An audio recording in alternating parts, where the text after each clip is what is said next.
Hi, this is State Rep Doug Wozniak. Today I'd like to talk to you about auto no-fault and the reforms that we've been working on here in the legislature. But we're not done working on the continued reforms to auto no-fault.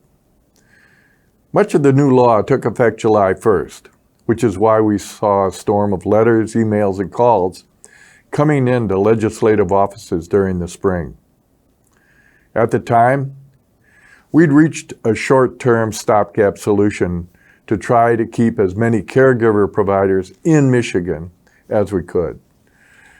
The legislature created a $25 million fund for caregiver providers to access to help keep them in business. The problem is, in order to access that money, a caregiver needs about 6 months of data to prove that they're not being reimbursed sufficiently to provide the care for those that are catastrophically injured in car accidents.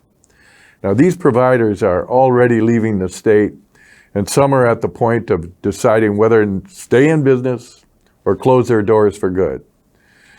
So we need to keep working on long-term structural reforms instead of just short-term solutions.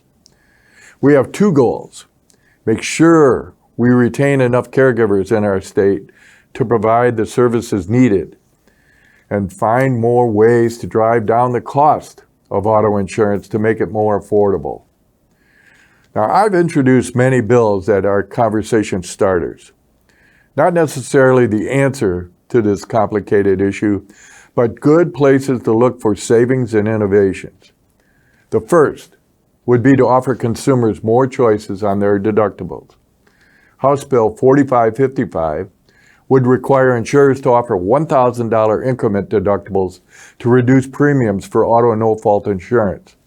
That would be a savings of about 12.5% for every $1,000 deductible. Second is House Bill 4809, which would fix the no-fault reforms for motorcycle riders who got a really bad deal from the changes that we made in the auto no-fault. Another proposal is House Bill 5169, which would ban liens on third-party torts so that patients can get their money first and not be held up by attorneys. I also have House Bill 5168, which would streamline prior authorization procedures for PIP benefits, which would speed up the lengthy insurance process that adds costs.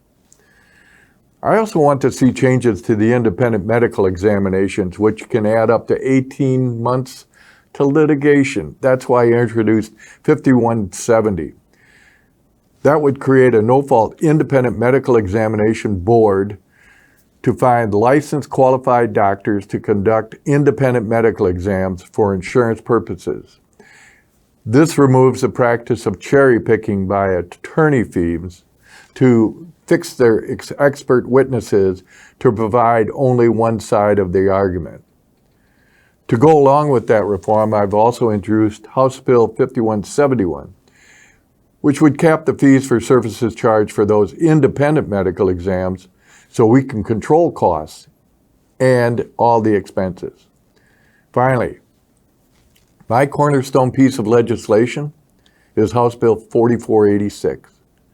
It's designed to prevent caregiver providers from going bankrupt or leaving the state by allowing reasonable rates of services to continue.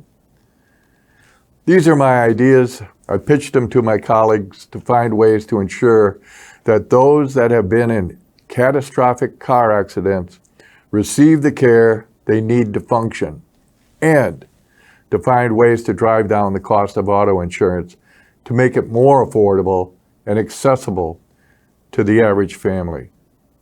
I'm State Representative Doug Wozniak. Thank you for listening.